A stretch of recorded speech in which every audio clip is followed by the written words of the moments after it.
I found my granddaughter and her baby living under a bridge in a tent. When she saw me, she broke down crying because she'd been told I died years ago. When I brought them home and revealed the dark truth about her father, she learned how much money he had stolen from her. If you're watching this, subscribe and let me know where you're watching from. Let me tell you how I got to this moment, standing in the rain under a concrete overpass, staring at my 19-year-old granddaughter Madison, holding a crying baby. 3 days earlier, I'd been living my quiet, retired life in Minneapolis, thinking my son Derek was just being his usual distant self. Turns out, distant was the polite word for what he'd been doing. It started when I got a Facebook message from someone named Crystal Williams. "Mrs. Henderson, I think your granddaughter needs help. She's been asking about you at the shelter." My blood ran cold. Madison was supposed to be in college in California, according to Derek. Last I heard, she was studying nursing and doing great. I messaged Crystal back immediately. "What shelter? Where is Madison?" The response came an hour later with an address downtown and the words, "She has a baby now. Says her dad told her you passed away 2 years ago." That lying snake. Derek had told Madison I was dead while she was pregnant and alone. While she needed her grandmother most, he'd erased me from her life completely. Why would he do such a thing? The answer would come later, and it would shake me to my core. I drove downtown that rainy Thursday morning, my heart pounding. The homeless camp under the freeway was bigger than I'd expected. Tents lined both sides of the concrete supports, and the smell of unwashed bodies and desperation hung in the air like fog. Crystal, a tired-looking woman in her 40s, met me at the edge. "She's the blonde girl in the blue tent," Crystal pointed. "Been here about 6 months. Baby's about 4 months old now. Sweet kid, but she's struggling." I approached the tent slowly, not wanting to startle anyone. "Madison?" I called softly. The tent flap opened, and there she was. My beautiful granddaughter, thin as a rail, holding a tiny baby wrapped in what looked like a dirty towel. Her eyes went wide, then she started shaking. "Grandma?" she whispered. "But Dad said, he said you died of cancer. He showed me the obituary." That bastard had actually created a fake obituary. I knelt down in the mud, not caring about my good pants. "Honey, I'm very much alive. Your father lied to you." Madison collapsed into my arms, sobbing. The baby, startled by the noise, began crying too. As I held them both, I made a silent promise. Derek was going to pay for this. But first, I needed to get my granddaughter and her baby somewhere safe. "Pack everything you have," I told her. "You're coming home with me." As we loaded her few possessions into my car, Madison kept touching my arm like she couldn't believe I was real. "Grandma, why would Dad tell me you were dead?" I wish I'd known the answer then. By the time I found out the truth, I understood that Derek's cruelty ran deeper than I'd ever imagined. Getting Madison and baby Emma settled in my house felt like Christmas morning.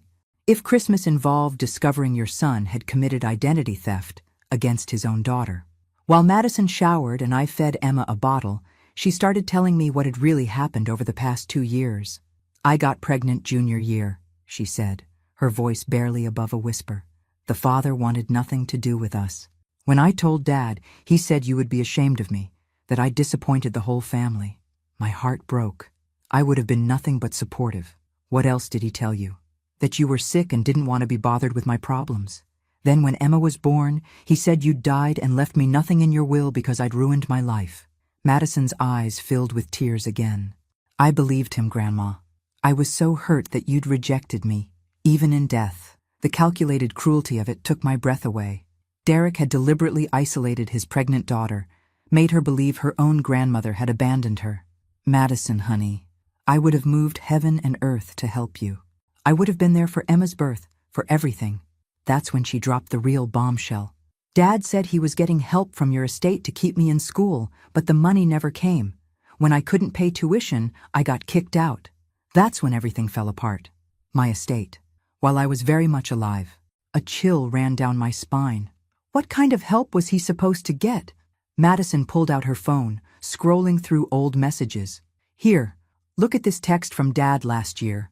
She handed me the phone. The message read, "Grandma's estate lawyer said the education fund will release $50,000 for your tuition and living expenses. Should be available next month. Stay focused on school. $50,000 from my non-existent estate. My hands started shaking as the pieces fell into place. Derek wasn't just lying to Madison about my death. He was using my supposed death to steal money. But from where? I spent the next hour making phone calls while Madison napped with Emma. First to my bank, then to my financial advisor, then to my insurance company. What I discovered made me physically sick. Someone had attempted to claim my life insurance policy 6 months ago. The claim was denied because the insurance company couldn't verify my death, but they had a copy of the fraudulent death certificate Derek had submitted. My fake death certificate, complete with forged doctor signatures and falsified medical records. My financial advisor was even more disturbing. Mrs. Henderson, we've had several calls over the past year from someone claiming to be your estate executor. He was asking about liquidating your retirement accounts. We told him he'd need proper documentation, which he never provided. Derek had been systematically trying to steal my entire life savings by pretending I was dead. And when the official channels didn't work, he'd apparently found other ways to get money, all while telling Madison the funds were coming from my estate. But if Madison never got the money, where had it gone? The answer to that question would lead me down a rabbit hole of deception that would change everything I thought I knew about my son. As I watched Madison sleep peacefully for the first time in months, holding her baby close, I realized this was just the beginning. Derek had made one critical mistake. He'd underestimated his mother. Game on, you lying thief. Monday morning, I called Derek's work number. Time to see exactly how deep this hole went. When his secretary put me through, I could practically hear him turn white through the phone. Mom? His voice cracked like a teenager's. We heard that I was dead? I kept my voice pleasant, even sweet. Funny thing about that, Derek. Turns out I'm feeling remarkably spry for a corpse. The silence stretched so long, I wondered if he'd hung up. Finally, I can explain everything. Oh, I'm sure you can. Why don't you come by the house tonight? Bring Laura. We need to have a family meeting. I paused just long enough to let him squirm. Madison will be joining us too. Madison? Now he sounded like he might vomit. Where is she? Safe, fed, clean. You know, all the things a grandmother typically provides when her son abandons his pregnant daughter. Each word was precisely placed, like chess pieces. 7 o'clock sharp, Derek. Don't be late. I hung up before he could respond. Let him spend the day in agony, wondering exactly how much I knew. While Madison took Emma to the pediatrician for a proper checkup, something that should have happened months ago, I got busy. My first call was to Patricia Wells, an attorney I'd known for 20 years. The second was to my insurance company's fraud department. The third was to the Social Security Administration. Patricia arrived at 4, carrying a briefcase that looked like it meant business. Betty, I've reviewed everything you sent me. This is serious fraud we're talking about. Identity theft, insurance fraud, possibly wire fraud if he's moved money across state lines. How serious? I asked, pouring her coffee. Federal prison serious. Multiple felonies. We're not talking about a slap on the wrist here. She pulled out a thick folder. I've prepared some documents. If you want to pursue this legally, we can have him arrested by Thursday. That stopped me cold. Prison? Derek was a lying, thieving snake, but he was still my son. What are my other options? Full restitution, community service, and a restraining order keeping him away from Madison and the baby. But Betty, if you don't prosecute, he'll just do it again, to you or someone else. I thought about Madison's hollow eyes, about baby Emma's malnourished frame, about months of my granddaughter believing her grandmother had rejected her. Let me see how tonight goes first. At exactly 7 o'clock, Derek's BMW pulled into my driveway. Laura stayed in the car. Smart woman. Derek walked to my front door like a man approaching his own execution. When I opened the door, he tried to smile. Mom, you look great. We really thought that you'd gotten away with it? I stepped aside to let him in. Madison, come say hello to your father. Madison emerged from the kitchen, holding Emma. Derek's face went through several interesting color changes as he realized the game was over. Hi, Dad, Madison said quietly. Surprised to see me alive too? Derek opened his mouth, then closed it, then opened it again like a fish gasping for air. I can explain. Can you? I settled into my favorite chair, the one that gave me the best view of his squirming. Because I'm dying to hear how you explain telling your daughter I was dead while simultaneously trying to steal my life insurance money. That's when Derek made his fatal mistake. Instead of confessing, instead of apologizing, instead of throwing himself on our mercy, he decided to double down. Look, I was trying to protect everyone. Madison was making terrible choices, and you were getting older, more vulnerable. I was trying to simplify things. The sheer audacity of it left me speechless. Madison, however, found her voice. Protect me? You let me live under a bridge with your granddaughter. You made your choice when you got pregnant, Derek snapped, his careful mask finally slipping. I gave you options. That's when I realized my son wasn't just a thief. He was a monster. The man standing in my living room wasn't the son I'd raised. This Derek was cold, calculating, and apparently without a conscience. When he started lecturing Madison about consequences and poor choices, I'd heard enough. Derek, I said quietly, and something in my tone made him stop mid-sentence. Sit down. He sat. Good boy. Even monsters can be trained. I pulled out the folder Patricia had prepared. Let's talk about choices, shall we? You chose to file a fraudulent death certificate with 3 different agencies. You chose to attempt insurance fraud for $200,000. You chose to let your daughter and grandchild live in poverty while you collected money in my name. Derek's face went pale. How did you find out? Oh, Derek, you might be clever, but you're not nearly as smart as you think you are. I opened the folder and began reading. Attempted fraud with Lincoln Insurance Company denied. Attempted fraud with Northwestern Mutual under investigation. Fraudulent Social Security death claim flagged for review. Madison gasped. Dad, you tried to steal Grandma's Social Security? And here's the interesting part, I continued, enjoying the sweat beading on Derek's forehead. While all these legitimate claims were being denied, somehow $85,000 disappeared from accounts I didn't even know existed. Accounts opened in my name using that fake death certificate. That's impossible, Derek stammered. Those accounts what? Derek? I leaned forward. Finish that sentence. He looked trapped, which was exactly where I wanted him. I was trying to preserve your assets for the family.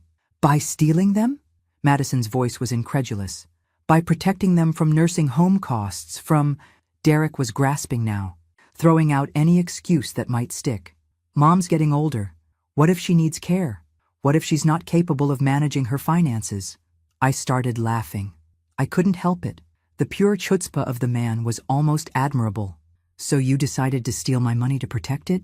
How noble. Where's the $85,000? Derek? Madison demanded. Her voice had gotten stronger over the past few days, and I was proud to see her spine returning. Derek looked between us like a cornered animal. It was invested. For the family. For Emma's future. Invested where? I pulled out my phone.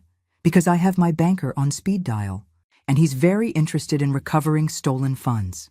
That's when Derek played his last card, the one I'd been waiting for. You can't prosecute me, Mom. I'm your son. Think about what this would do to the family name, to your reputation. People would say you raised a criminal. I stood up slowly, walked over to where he sat, and looked down at him. At that moment, I saw him clearly for perhaps the first time in his adult life. Derek, I did raise a criminal. The question now is what I'm going to do about it. The silence in the room was deafening. Even baby Emma seemed to sense the gravity of the moment. Here's what's going to happen, I said, returning to my chair.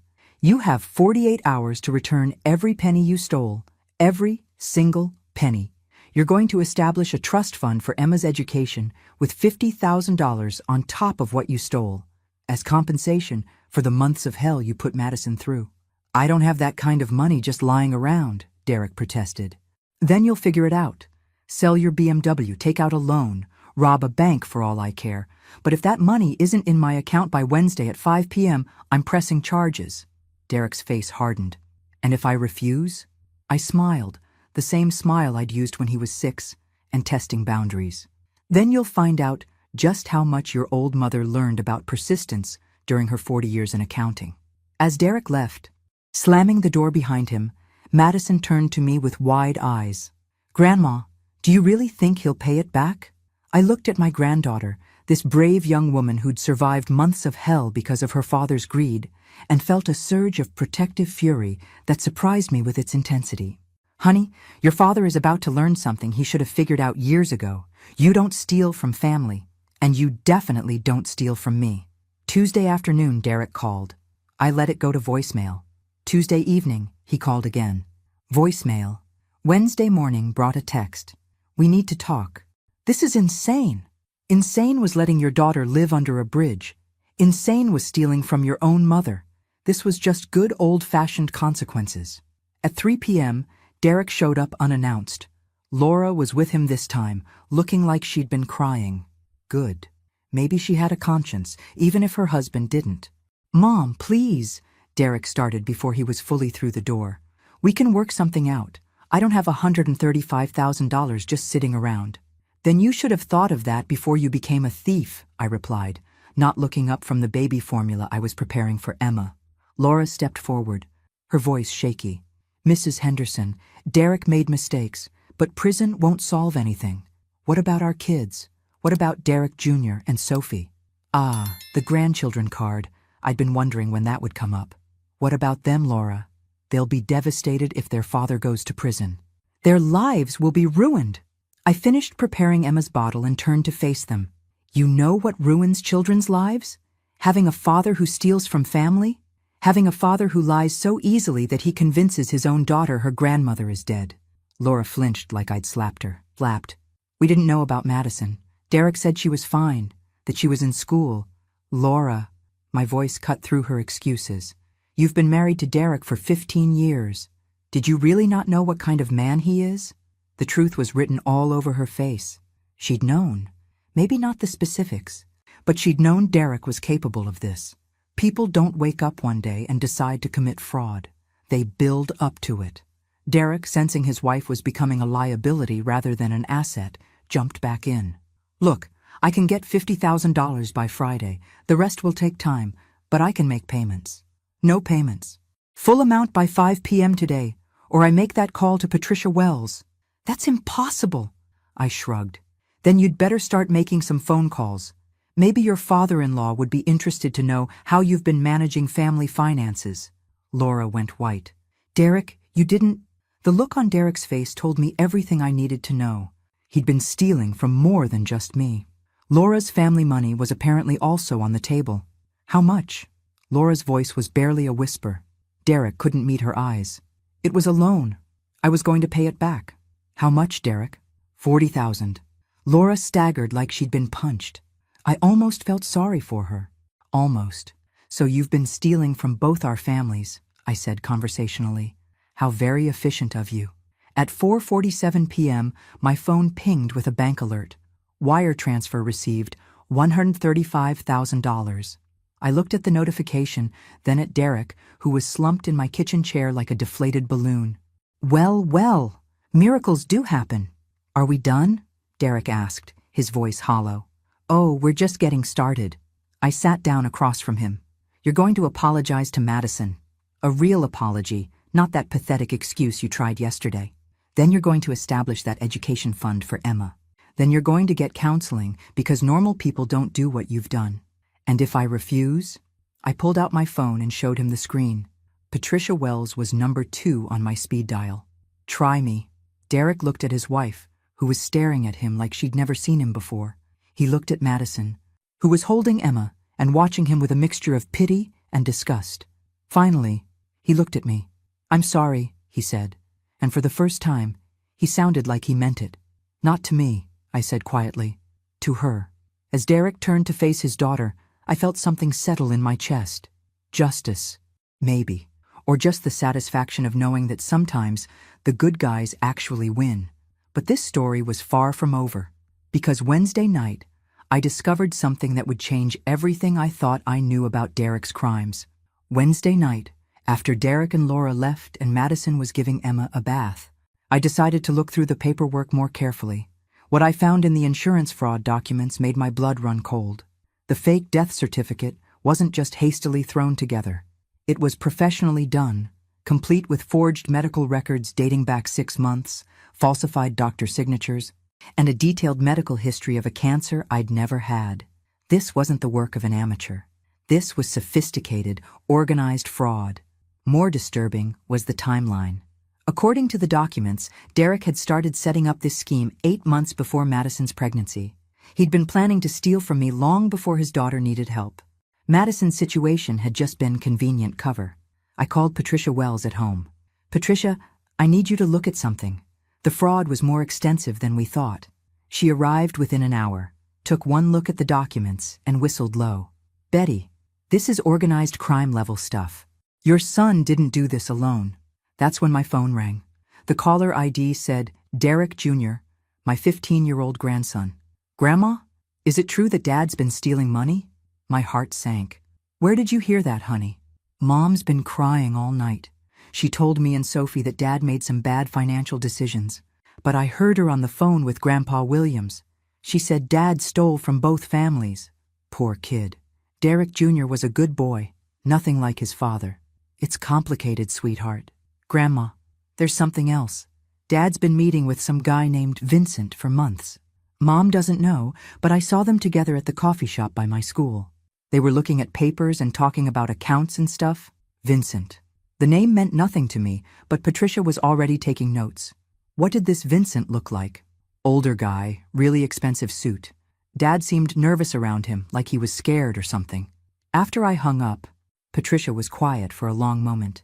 "Betty, I think your son got in over his head with someone dangerous. This Vincent character might be the real mastermind." The pieces were falling into place in a way that made me feel sick. Derek wasn't just a greedy son who decided to steal from his mother.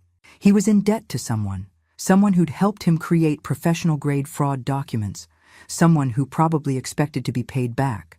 "Patricia, if Derek gave me back $135,000, but he owes money to criminals, then you might all be in danger," she finished grimly. Thursday morning brought confirmation of my worst fears. Derek showed up at my door at 6 a.m., his face bruised and his left arm in a sling. "They know I paid you back," he said without preamble. "Vincent's people paid me a visit last night." Madison, holding Emma, stepped out of the kitchen. When she saw her father's condition, she gasped. "Dad, what happened to you?" "I got in debt with the wrong people. The fake death certificate, the account setup, it all cost money. Money I didn't have." Derek slumped against my doorframe. "I thought if I could just get access to Mom's accounts, I could pay them back and no one would get hurt." "How much do you owe them?" I asked, though I dreaded the answer. $200,000, plus interest." The room went silent, except for Emma's soft babbling. $200,000 to criminals who weren't afraid to beat up their debtors. "Derek," I said carefully, "exactly what kind of people are we dealing with here?" He looked up at me with eyes that reminded me of the scared little boy he'd once been. "The kind that don't accept excuses, Mom. The kind that hurt families to make their point." As if on cue, my phone buzzed with a text from an unknown number. "Nice house, Betty. Pretty granddaughter, too. Tell Derek we'll be in touch." I showed the message to Patricia, who immediately started making calls. As she talked to the FBI about organized crime and witness protection, I looked at Madison and Emma, then at my bruised and terrified son. This wasn't just about money anymore. This was about survival. And somewhere out there, Vincent and his people were planning their next move. Patricia returned from her phone calls with a grim expression. "The FBI is interested, but they need more than just Derek's word about Vincent. They need evidence, names, documentation." "What kind of evidence?" I asked, though I suspected I wouldn't like the answer. "The kind that puts you and your family at risk to obtain." She sat down heavily. "Betty, these people don't mess around. The threat about your granddaughter wasn't idle. They're sending a message." Derek, still holding his injured arm, spoke up. "Vincent has meetings every Thursday at the Harbor Club downtown. He conducts business in the back room. If someone could get close enough to record—" "Absolutely not," I said firmly. "I'm not putting anyone else in danger." "Mom, you don't understand. They won't stop until they get their money. If we can't pay them, they'll take it out on all of us." Derek's voice cracked. "They already know about Madison and Emma." That night, after we'd installed a security system and Patricia had arranged for police patrols, I lay awake thinking. Vincent had made one crucial mistake. He'd threatened my family. People who threaten my granddaughter quickly discover that 70-year-old grandmothers can be more dangerous than they appear. Friday morning, I made a decision that would have terrified the old Betty. I called Derek. Set up a meeting with Vincent. Tell him I want to negotiate. Mom, no, you can't. These aren't reasonable people. Derek, I've been handling unreasonable people since before you were born. The difference is, I've never had anything worth fighting for like I do now. The meeting was set for Saturday afternoon at the Harbor Club. As I prepared, Patricia tried one last time to talk me out of it. Betty, let the FBI handle this. Don't be a hero. I looked at her with the same expression I'd used on difficult clients for 40 years. Patricia, I'm not being a hero. I'm being a grandmother. The Harbor Club was exactly what I'd expected. Expensive, pretentious, and full of men who thought money made them untouchable.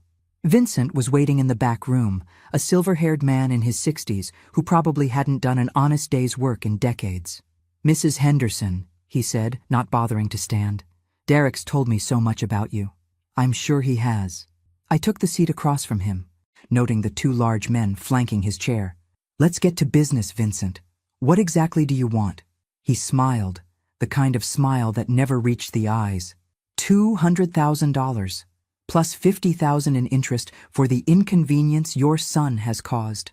And in return, your family remains healthy and whole. The casual way he said it made my skin crawl, but I kept my voice steady. I have a counterproposal. Vincent raised an eyebrow. I'm listening. $100,000 paid today. In exchange, you forget Derek exists and never contact my family again. Vincent laughed. Actually laughed. Mrs. Henderson, I don't think you understand how this works. I'm not a bank. I don't negotiate payment plans. You're right. You're not a bank.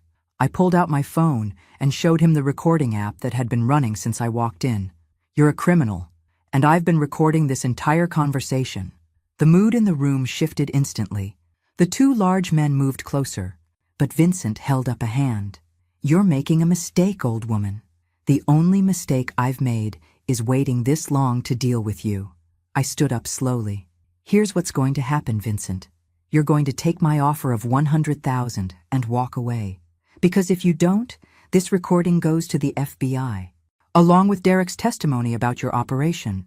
No one will believe a desperate old woman and her criminal son.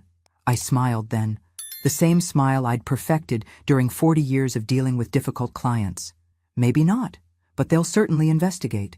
And I suspect a man in your position can't afford that kind of attention. The silence stretched between us like a wire. Finally, Vincent nodded slowly. $100,000. Today. Cash, I added. And a written agreement that you'll never contact my family again. You're playing a dangerous game, Mrs. Henderson. Vincent, I said as I gathered my purse. At my age, every day is a dangerous game. The difference is, I'm not afraid to lose anymore. 3 hours later, Vincent had his money, and I had his signature on a document that Patricia assured me would hold up in court. As I drove home, I felt something I hadn't experienced in months. Peace. Derek was waiting on my front porch when I arrived, his face a mixture of relief and disbelief. Mom, I can't believe you did that. You could have been killed. Derek, I've been dealing with bullies my entire life. Vincent was just better dressed than most. I unlocked my front door, suddenly feeling every one of my 70 years. Madison met us in the hallway, Emma in her arms. Is it over? It's over, I confirmed. Vincent got his money and agreed to leave us alone. That evening, as we sat around my kitchen table sharing takeout Chinese food, Derek cleared his throat. Mom, there's something I need to say. What I did to Madison, to you, to our whole family. There's no excuse for it. Madison looked up from feeding Emma. Dad, why did you really do it? And don't say it was to protect anyone. We're past that now. Derek was quiet for a long moment. Honestly, I was jealous. Jealous of how much money Mom had saved. Jealous that she seemed so content in retirement while I was struggling with mortgage payments and college funds. I convinced myself that she had more than she needed, that she wouldn't miss it. So you decided to kill me off and help yourself, I said dryly. When you put it like that, it sounds even worse. Derek managed a weak smile. Mom, I know I can't undo what I did, but I want to try to make things right. You already returned the money. Derek, and Vincent has been paid off. What more is there? I want to be a better father to Madison, a better grandfather to Emma, and maybe, if you'll let me, a better son to you. I looked at this broken man who had once been my little boy, then at Madison, who was watching her father with cautious hope, then at baby Emma, who was completely oblivious to the drama swirling around her. Derek, being better isn't about grand gestures or big promises. It's about showing up every day and doing the right thing, even when it's hard. I know, and I want to try. Madison reached across the table and took her father's hand. Dad, I'll give you a chance, but it has to be different this time. No more lies, no more secrets. No more lies, Derek agreed. As I watched my son and granddaughter tentatively rebuild their relationship, I felt a deep satisfaction. Vincent might have gotten his money, but I'd gotten something far more valuable, my family back. 2 months later, Derek had kept his word. He was in counseling, had found a second job to repay his in-laws, and was visiting Madison and Emma twice a week. Not perfect, but progress. The real surprise came when Madison announced she wanted to finish her nursing degree. Grandma, would you mind watching Emma while I take some online classes? I know it's a lot to ask. Madison, honey, there's nothing I'd love more. And I meant it. Having them in my house had filled a loneliness I hadn't even realized I'd been carrying. That afternoon, while Madison studied and Emma napped, I found myself thinking about the past few months. The fear, the anger, the confrontation with Vincent, all of it had been terrifying. But it had also shown me something important about myself. I wasn't just a retired accountant waiting for life to happen to me. I was a woman with fight left in her, a woman who could face down criminals to protect her family. Vincent had threatened the wrong grandmother. My phone rang, interrupting my thoughts. Mrs. Henderson, this is Agent Sarah Martinez with the FBI. We have some news about Vincent Carlisle. What kind of news? The recording you provided led to a much larger investigation. Mr. Carlisle was arrested this morning along with 12 associates. It turns out he's been running loan shark operations in 3 states. I sat down hard. Arrested? He's looking at federal charges for racketeering, money laundering, and extortion. Your testimony will be crucial to the case, but I wanted you to know, you helped take down a major criminal operation. After I hung up, I stared at the phone for a long moment. Little old me, Betty Henderson, had helped the FBI catch a career criminal. Who would have thought? That evening, Derek came for dinner, as had become our new tradition. When I told him about Vincent's arrest, his face went through several interesting color changes. Mom, what if he tries to retaliate from prison? What if his associates come after us? Derek, I said calmly, Vincent made his choice when he threatened Emma. Whatever happens next, we'll handle it as a family. Madison looked up from her textbook. Grandma's right, Dad. We stick together now. As I looked around my kitchen table at Derek helping Madison with her homework while Emma played in her high chair, I realized something profound had shifted. We weren't just surviving anymore. We were building something new, something stronger than what we'd had before. The old Betty might have been content to let Vincent disappear into the shadows. But this Betty, this grandmother who'd faced down criminals and won, wasn't about to let anyone threaten her family ever again. The trial was set for spring, but life didn't wait for justice to run its course. Madison finished her first semester with a 3.8 GPA. Emma took her first steps in my living room, and Derek slowly began earning back our trust. The biggest surprise came when Derek Jr. and Sophie asked to spend Christmas with us. Laura, devastated by Derek's lies but committed to keeping the family together, drove them over Christmas morning.